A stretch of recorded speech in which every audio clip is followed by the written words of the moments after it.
جس کو ہم irrelevant کہہ رہے تھے وہ واپس still relevant پوزیشن پہ آ گئی ہے. اچھا حکومتی جو بیانات آئے ہیں وہ بڑے مضحکہ خیز ہیں. ان کے بقول وہ جی انہوں نے عمران خان کو سمجھانے کی کوشش کی ہے, عمران خان کو بتانے کی کوشش کی ہے کہ آئندہ کوئی سازش نہ کرنا. اچھا میں نے کل ٹی وی پروگرام میں کہا تھا کہ چند دن پہلے آپ کے پروگرام میں بھی کہا تھا کہ اسحاق ڈار نے یہ کہا تھا کہ آئی ایم ایف ہمارے خلاف سازشیں کر رہا ہے اور جیو اسٹریٹجک کانٹیکسٹ میں سازشیں کر رہا ہے. تو اب لگتا یہ ہے کہ حکومت کو اس بات کا بڑا دکھ ہے اور بڑا رنج ہے کہ یہ آئی ایم ایف کا وفد کیوں اسپیشل پروٹوکول کے تحت عمران خان سے ملا ہے, اور وہ بھی صرف یہاں پاکستان میں بیٹھا ہوا نمائندہ نہیں یا نمائندے نہیں بلکہ باہر سے بیٹھے ہوئے بھی لوگوں نے بیٹھ کے بات چیت کی ہے. اس کا مطلب ہے کہ عمران خان کو انگیج کرنا اکنامک کوریڈور کے کانٹیکسٹ میں جو پاکستان میں چل رہا ہے وہ بہت ضروری ہے. اور ایک بات بہت اچھی خان صاحب نے بھی کی ہے کہ جی پولیٹیکل سٹیبلٹی کے بغیر آپ اکنامک سٹیبلٹی کو انشور نہیں کر سکتے. تو میں تو یہ ذاتی طور پہ سمجھتا ہوں کہ ایک اچھا بریک تھرو ہے پی ٹی آئی کے لیے بھی, آئی ایم ایف کے لیے بھی اور خود حکومت کے لیے بھی. جی اس میں جو میں چیز جو پوچھنا چاہ رہا تھا وہ یہ تھی کہ کیونکہ عمران کے اوپر اس وقت 200 سے زیادہ مقدمات ہیں اور اس میں کوئی بھی شاید میرا خیال ہے کہ ایسا کوئی کرائم بک میں نہیں ہوگا جو ان کے اوپر اس وقت ڈال نہیں دیا گیا, جس میں دہشت گردی بھی ہے, اس میں فساد پھیلانے کا بھی ہے, اس میں پتہ نہیں کیا کچھ ہے, یو نیم اٹ. تو اس میں ظاہر ہے کہ ٹیررسٹ بھی ہوگا اور ہے. تو یہ مجھے بتائیں کہ پھر اس کا مطلب ہے کہ یہ جو مقدمات ہیں ان کو انٹرنیشنل فورسز جو ہیں وہ درخورِ اطلاع نہیں سمجھ رہی ہیں, ان کو امپورٹنس نہیں دے رہی ہیں, اسی لیے جا کے انہوں نے بات کی ہے نا عمران خان سے. دیکھیے نا انٹرنیشنل قوتیں تو بہت دور کی بات ہے, پاکستان میں بیٹھے ہوئے لوگوں کو بھی پتا ہے کہ یہ سیاسی انتقامی کارروائیاں ہیں. یعنی ایسے ایسے مقدمات میں ان کو الجھایا گیا ہے جن مقدمات میں وہ تھے ہی نہیں. یعنی ذل شاہ کا قتل بھی ان پہ ڈال دیا گیا, کوئٹہ میں کوئی قتل ہوتا ہے وہ بھی ان کے اوپر ڈال دیا گیا, اور اب یہ کہا آئی جی نے کہ جہاں جہاں 9 مئی کے واقعات کے اوپر کسی کے اوپر بھی ایف آئی آر کٹی ہے اس میں فلاں دفاع کے تحت جو ہے وہ عمران خان کا نام ڈال دیا جائے. اور یہ کل ڈان نے اس کے اوپر رپورٹ بھی کیا ہے اور انہوں نے کہا کہ سینئر پولیس آفیسران نے آئی جی صاحب کے اس حکم کے اوپر اپنے تحفظات کا اظہار کیا ہے اور انہوں نے کہا کہ ایسا کرنے سے معاملات خراب ہوں گے. تو سب کو پتا ہے کہ یہ سیاسی نوعیت کے مقدمات ہیں. ایک سابق وزیر اعظم جس کی زندگی میں کبھی ان کے اوپر کوئی ایف آئی آر نہیں کٹی, اقتدار سے باہر آنے کے بعد آپ نے 180+ ایف آئی آر کاٹ دی ہے اور اس میں کوئی 54 کے قریب ایسی ایف آئی آر ہے جن کا براہ راست تعلق دہشت گردی کے ساتھ ہے. تو میں نے آپ کو اسی لیے کہا کہ جس کو آپ نے ایک دہشت گرد بنا کے پیش کیا, پاکستان دشمن, ریاست دشمن بنا کے پیش کیا ہے, وہ جس کو آپ نے کہا کہ وہ irrelevant ہو گیا ہے, وہ انٹرنیشنل فورسز میں آئی ایم ایف کے لیے ریلیونٹ ہے. اور یہ ذرا ذہن میں رکھیے آئی ایم ایف کے اوپر بھی ایک بڑا پریشر ہوتا ہے امریکہ کا, تو امریکہ بھی چیزوں کو دیکھ رہا ہے. تو اس کا مطلب ہے کہ امریکہ بھی یہ سمجھتا ہے کہ عمران خان کے اوپر جو مقدمات ہیں ان کی نوعیت سیاسی ہے, یہ کوئی قانونی مقدمات نہیں ہے, جینوئن مقدمات نہیں ہے, ان پہ دباؤ ڈالنے کی کوشش ہے. تو اس وجہ سے میں اسی لیے کہہ رہا ہوں کہ آئی ایم ایف کا ان سے ملنا یہ خود حکومتی کیمپ کے لیے ایک بڑا دھچکا ہے. اور ایک اور چیز یاد رکھیے,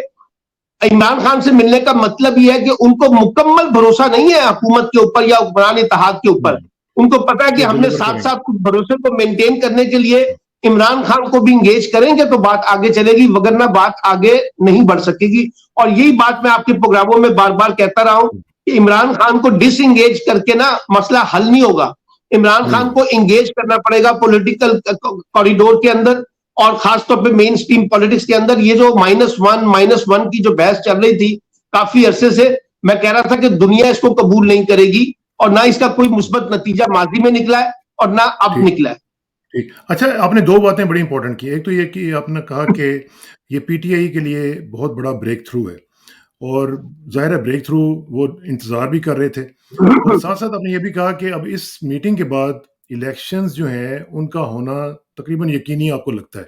تو یہ دونوں جو صورتحال ہیں یہ تو پھر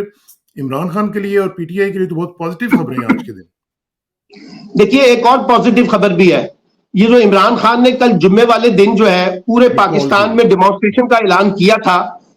میں حیران ہوا ہوں کہ اس ڈر میں, اس خوف کے اندر جہاں لوگوں کو گرفتاریوں کا شوق ہے کہ لوگوں کو گرفتار کرنا ہے, آپ دیکھیے کہ وسیع پیمانے پر پی ٹی آئی کے لوگ باہر نکلے ہیں. لاہور میں مال روڈ کے اوپر ریلی ہوئی, ملتان میں ریلیاں ہوئی ہیں, باقی شہروں میں ریلیاں ہوئی ہیں, لیکن سب سے زیادہ جسے میں بار بار کہتا رہا ہوں, اے پی کے اندر بہت زیادہ رسپانس آیا ہے. تو اس کا مطلب یہ ہوا کہ ایک وہ جو پولیٹیکل ایکٹیویٹی تھی، اگرچہ وہ ایک مذہبی ایکٹیویٹی ہے، اس کو ہمیں سیاست کے ساتھ ریلیٹ کرنے کی ضرورت نہیں ہے، لیکن ایک مومنٹم جو ہے، اس کا مطلب ہے کہ پی ٹی آئی کا ووٹر جو میں بار بار کہتا ہوں سٹل انٹیکٹ ہے، وہ انٹیکٹ نظر آیا ہے کل اس جو اپنا جمعے کو ہم نے احتجاج کیا ہے سویڈن کے خلاف اور جو قرآن کی بے حرمتی ہوئی ہے اس کے حوالے سے، تو وہ بھی ایک نیا سپیس نکلا ہے۔ پھر کل ہم نے دیکھا کہ لوگ جو ہے وہاں سے نکل کے مال روڈ پہ مظاہرہ کرنے کے بعد سیدھا زمان پارک آ گئے، تو کافی عرصے کے بعد ہم نے لوگوں کا تھوڑا سا رش جو ہے وہ زمان پارک میں بھی دیکھا ہے۔ تو میں اس لیے کہہ رہا ہوں کہ تھوڑا اچھا، پھر اس کے بعد ایک اور اچھی خبر یہ ہے،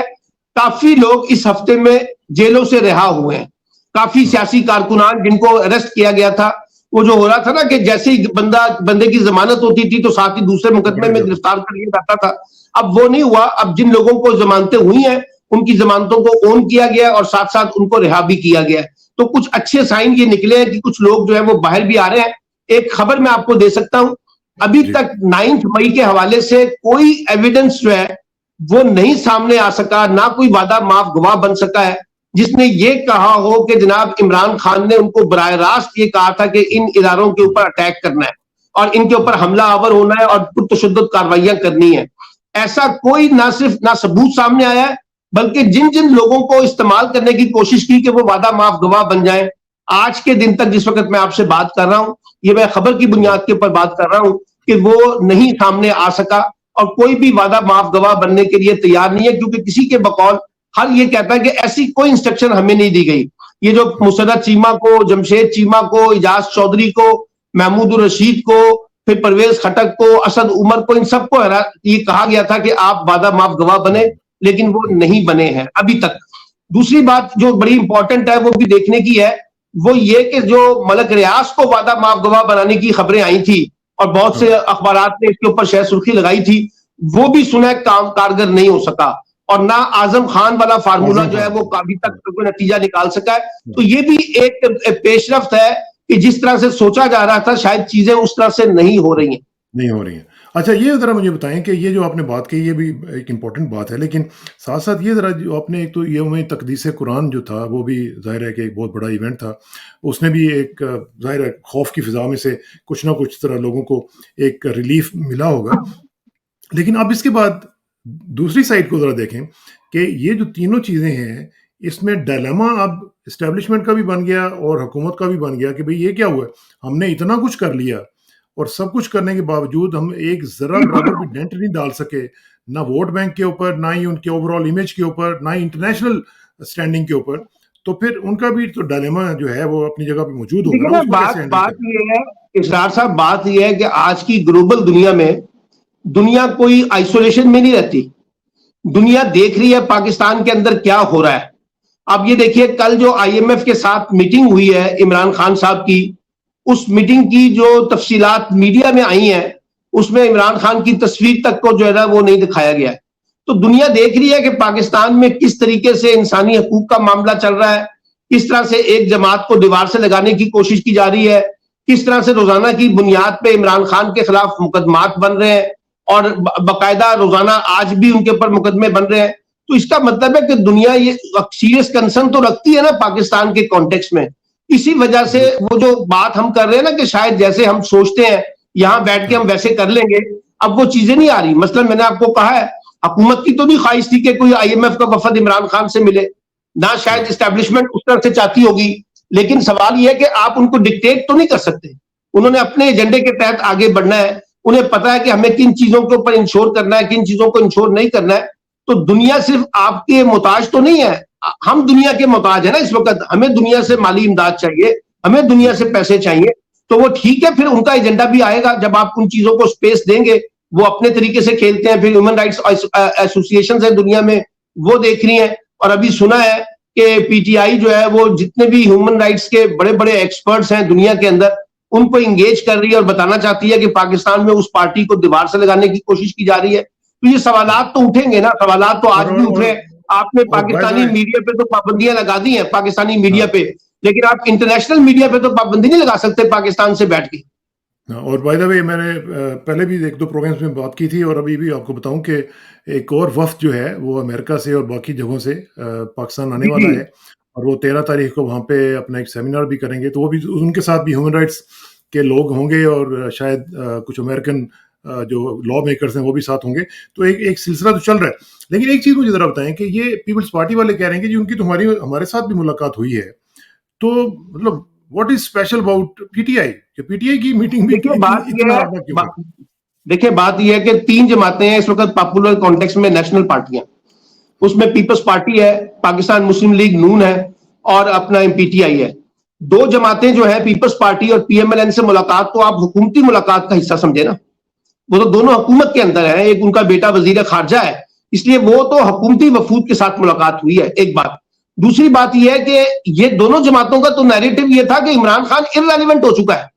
عمران خان ختم ہو چکا ہے, عمران خان کی اہمیت ختم ہو چکی ہے, دنیا اس کو مانتی نہیں ہے, پاکستان اس کو ماننے کے لیے تیار نہیں ہے, وہ اپنا مینڈیٹ کھو چکا ہے, وہ ختم ہو چکا ہے, وہ ایک کاغذی پارٹی تھی. تو پھر ایسی پارٹی کے ساتھ آئی ایم ایف کی ملاقات جو ہے وہ یقینی طور پہ رات کو ایک ڈراؤنا خواب تو بنی ہوگی زرداری صاحب کے لیے بھی, شہباز شریف صاحب کے لیے بھی, نواز شریف صاحب کے لیے بھی, فضل الرحمان کے لیے بھی, اور مریم نواز کے لیے, کہ بھی یہ کیوں ہوا ہے,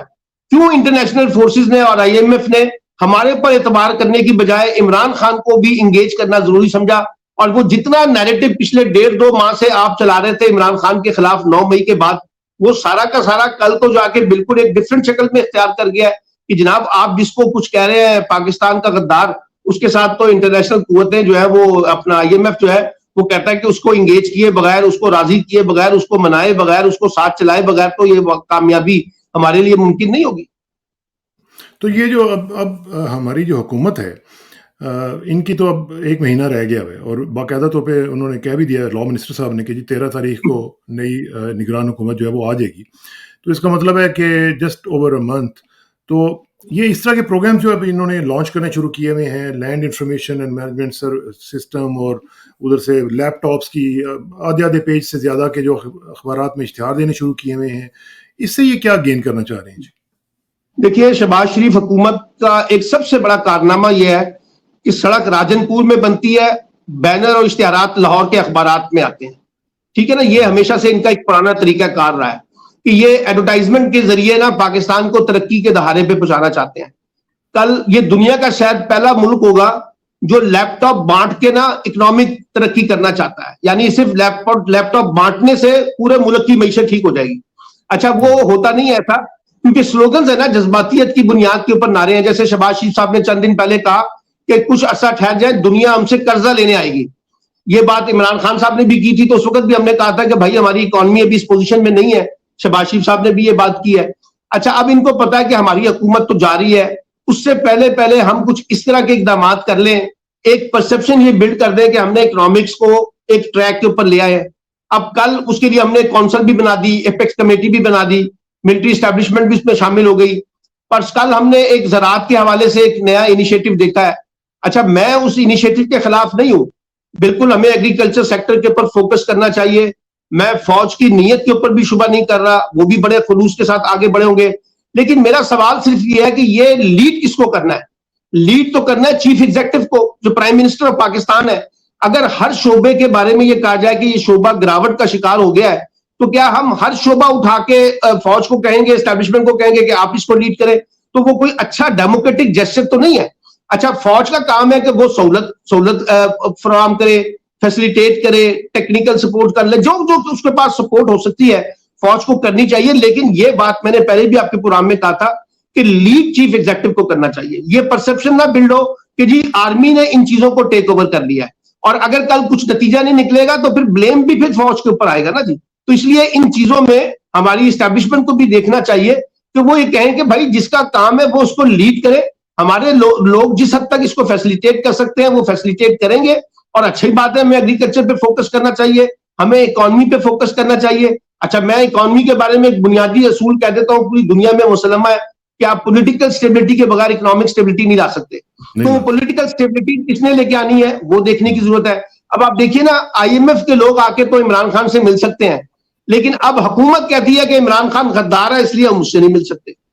یا عمران خان یہ کہہ دیں کہ جناب میں تو اسٹیبلشمنٹ سے ملنا چاہتا ہوں, میں ان سے نہیں ملنا چاہتا. تو وہ جو پاکستان کی پولیٹیکل ڈیفیسٹ ہے وہ اتنا گہرا ہے کہ یہ آپس میں بیٹھنے کے لیے تیار نہیں ہے. لیکن انٹرنیشنل قوتیں جو ہیں, مالیاتی انسٹیٹیوشن جو ہیں, وہ کہتے ہیں کہ جی آپ کو انگیج ہونا پڑے گا, آپ کو ملنا پڑے گا اور آپ کو اکٹھے ہو کے چلنا پڑے گا. اس سے پہلے چائنیز نے, جب چائنیز وزیر خارجہ آئے تھے اسلام آباد, تو وہ کہہ کے گئے تھے کہ پاکستان کو پولیٹیکل اسٹیبلٹی کو انشور کرنا ہے, اور وہاں افغان وزیر خارجہ تھے, میں نے ان کی تقریر کا نوٹ بھی پڑھا کہ جی پولیٹیکل اسٹیبلٹی کو انشور کریں. یعنی اب افغانستان بھی ہمیں آ کے کہہ رہا ہے کہ آپ کی پولیٹیکل اسٹیبلٹی کوشچن مارک ہے, آپ اس کے اوپر توجہ دیں. تو اب ہمیں ذرا تھوڑا سا جسے کہتے ہیں نا ریوزٹ کریں اپنے آپ کو. آپ ایگریکلچر پہ فوکس کریں, آپ اکنامکس پہ فوکس کریں, آپ پاکستان کے دیگر مسائل کو دیکھیں, لیکن اس کے اندر آپ پولیٹیکل انگیجمنٹ کو بھی انشور کریں. کسی کو باہر نکال کے شاید مسئلہ حل نہیں ہو سکے گا. اور ویسے بھی دیکھیں نا, اس وقت پاکستان کے سیکیورٹی چیلنجز بہت ہیں, تو ہماری تو ملٹری اسٹیبلشمنٹ کے پاس پہلے سے آلریڈی بڑے چیلنجز ہیں کہ وہ کس طریقے سے سیکیورٹی کے ایشوز کو دیکھے. افغانستان کا ایشو ہے, ہندوستان کے ساتھ ایشو ہے, سی پیک کے ایشوز ہیں. اگر ہم ان کو ڈومیسٹک افیئرز میں بہت زیادہ انگیج کریں گے تو یہ کوئی اچھی روایت نہیں ہے, وہ ان کو چیف ایگزیکٹو کو ہی لیڈ کرنا ہے. میرا خیال ہے کہ یہ جو آپ نے بات کی یہ ہے تو بڑی امپورٹنٹ, لیکن مسئلہ یہ ہے کہ کریڈیبلٹی کا بھی ایشو ہے نا. اب دیکھیں نا, اب یہ اگر 1 لاکھ لیپ ٹاپ جو ہیں یہ جانے سے پہلے تقسیم کر کے جائیں گے تو ہماری عدالتیں کدھر ہیں؟ کیونکہ ان کو یہ سوچنا چاہیے نا کہ یہ کیوں 1 لاکھ جو ہے وہ استعمال کر رہے ہیں, اور جانے سے پہلے ایک اور چیز دیکھیں نا, آپ ایک اور چیز دیکھیں, 90 ارب روپے سے زیادہ جو ہے وہ ڈیولپمنٹ فنڈ کے نام پہ ارکان اسمبلی کو بانٹے گئے ہیں. اچھا, اس کے بعد پھر آپ نے دیکھا ابھی ججز کی تنخواہوں میں اضافہ ہوا, ٹھیک ہے نا. اس کے بعد آپ نے لیپ ٹاپ اسکیم دیکھ لی, اس کے بعد آپ نے میگا پروجیکٹس کے نام پہ جس طرح سے, یعنی آپ اندازہ لگائیے ایک ایسا ملک, ابھی میں نے دیکھا ہے کہ فارچون گاڑیاں جو ہے نا وہ تمام پنجاب کے ڈی سی اوز کے لیے لائی گئی ہیں. اب اندازہ لگائیے ایک ایسا ملک جو اکنامیکلی اس وقت کافی بدحال ہے, ہمارے وہ جو نان ڈیولپمنٹ ایکسپینڈیچرز ہیں, لگژریز ہے, وہ اسٹل کنٹینیو ہے. اچھا, آئی ایم ایف نے بھی یہی کہا نا آپ کو کہ بھائی آپ اپنے اخراجات کو کم کریں. ہم اخراجات کو کم کرنے کی بجائے بڑھا رہے ہیں, اور یہ جو 90 ارب روپے سے زیادہ جو اس وقت ہم ایم پی ایم این اے کو 1 ماہ پہلے سیاسی رشوت کے طور پہ دے رہے ہیں, کیا یہ قومی خزانے پہ بوجھ نہیں ہوگا؟ کیا اس سے آپ پولیٹیکل ایکشن نہیں چاہتے تاکہ آپ کے حق میں کوئی چیز ڈیولپ ہو سکے؟ لیکن اب مسئلہ یہ, ایک طرف آپ کہتے ہیں کہ جی پولیٹیکل کریڈیبلٹی نہیں ہے. بھائی جن کی کریڈیبلٹی بنانے کی کوشش کی گئی ہے پچھلے 1.5 سال سے ایکسپیرینس لوگوں کی, ان کا نتیجہ بھی ہم دیکھ رہے ہیں. تو یہ باتیں بھی اسٹیبلشمنٹ کو دیکھنی چاہیے نا کہ جس قسم کی حکومت انیشیٹو لے رہی ہے, کیا اس سے اکنامکس ڈیولپمنٹ ہو سکے گی؟ کیا اکنامک اس طرح سے آگے بڑھے گی جس طرح سے ہم اکنامکس کو آگے بڑھانے کی کوشش کر رہے ہیں؟ تو یہ سوالات تو خود وہ ایپکس کمیٹی میں ریز ہونے چاہیے نا. جی جی بالکل صحیح بات ہے, اور ہماری عدلیہ کو بھی اس کے اوپر نوٹس لینا چاہیے. اچھا, یہ جو land information and management system جس کو لمس کہا جا رہا ہے, اس میں بہت سارے ممالک شامل ہونے جا رہے ہیں. سعودیہ ہے, چائنا ہے, یو اے ای ہے, قطر ہے, بحرین ہے. یہ سارے ممالک یہاں پہ کیا کریں گے آ کے؟ ہمارے یہ جو اتنی جو قابل کاشت علاقہ نہیں ہے اس کو قابل کاشت بنا دیں گے, یہ کیا کریں گے؟ اس کی کچھ تفصیلات ہیں جی؟ دیکھیے ایک بات یاد رکھیے گا اسرار صاحب, اکنامکس اپرچونٹیز جو ہے نا ریگولر بیسس پہ کریٹ ہوتی ہیں, اور ہم انٹرنل بھی کریٹ کرتے ہیں اور ایکسٹرنل بھی کریٹ کرتے ہیں. اچھا, یہ اچھی چیزیں ہیں, اس کا فائدہ بھی ہوتا ہے, لیکن میرا اپنا کانٹیکس یہ ہے کہ پہلے آپ کو اپنے آپ کو انٹرنلی بہت زیادہ اسٹرانگ کرنا ہوتا ہے. جیسے ابھی یہ جو ایپکس کمیٹی اکنامکس والی میں نے بات کی ہے, معیشت والی, اس میں بڑا زور دیا گیا ہے باہر کے سرمایہ داروں کو کہ جی آپ پاکستان میں آ کے انویسٹمنٹ کریں. بڑی اچھی بات ہے, لیکن میرا سوال یہ ہے کہ جو پاکستانی انویسٹر ملک چھوڑ کے جا رہے ہیں, جو پاکستان میں لوگ انویسٹمنٹ نہیں کر رہے, ان کا کیا کرنا ہے؟ جو پاکستان کے اندر چھوٹی چھوٹی انڈسٹریاں لگا کے بیٹھے ہوئے ہیں, ان کو آپ بند کر رہے ہیں. ٹیکسٹائلز کی انڈسٹری کراچی سندھ میں جا کے دیکھیں کہ کیا حالات ہیں, پنجاب میں جا کے دیکھیں, فیصل آباد میں جا کے دیکھیں. تو یہ سوالات بھی تو ریز ہوں گے نا کہ آپ انٹرنل چیزوں کو کیسے اسٹرانگ کر رہے ہیں. اب یہ جو لینڈ ایکوزیشن مینجمنٹ سسٹم آیا ہے, بڑا اچھا ہے, میں کہتا ہوں بڑی اچھی بات ہے, لیکن سوال یہ ہے کہ آپ اس کے اندر ٹرانسپیرنسی, اکاؤنٹیبلٹی, لوکل جو ہمارے انویسٹرز ہیں ان کو کیسے انگیج کریں گے؟ یہ سارا کچھ باہر کی شکلیں دکھا کے نا ہمیں یہ نہ دکھائیں کہ جی پاکستان ایک بالکل صحیح ٹریک کے اوپر آ گیا ہے. کیونکہ ہندوستان کی اکانومی ذرا جس وقت نرسیما راؤ وزیر اعظم تھے نا جی, اور اس وقت اپنا یہ منموہن سنگھ وزیر خزانہ بنے تھے, آپ کو یاد ہوگا. اس وقت بنیادی چیز جس کو ہم نے دیکھنے کی کوشش کی تھی وہ یہ تھی کہ جناب آپ کس طریقے سے ان سارے معاملات کو لے کے چلیں گے کہ جس میں آپ یہ بتائیں گے کہ جناب کیسے ہم نے پہلے اپنی اکانومی کو اسٹرانگ کرنا ہے, اور پھر اپنی اکانومی کے بعد جو ہے وہ ہم جو ہے وہ باقاعدہ باہر والوں کو لے کے آئیں گے. اب ہو یہ رہا ہے کہ ہم باہر والوں کے لیے تو بہت زیادہ پرجوش نظر آتے ہیں,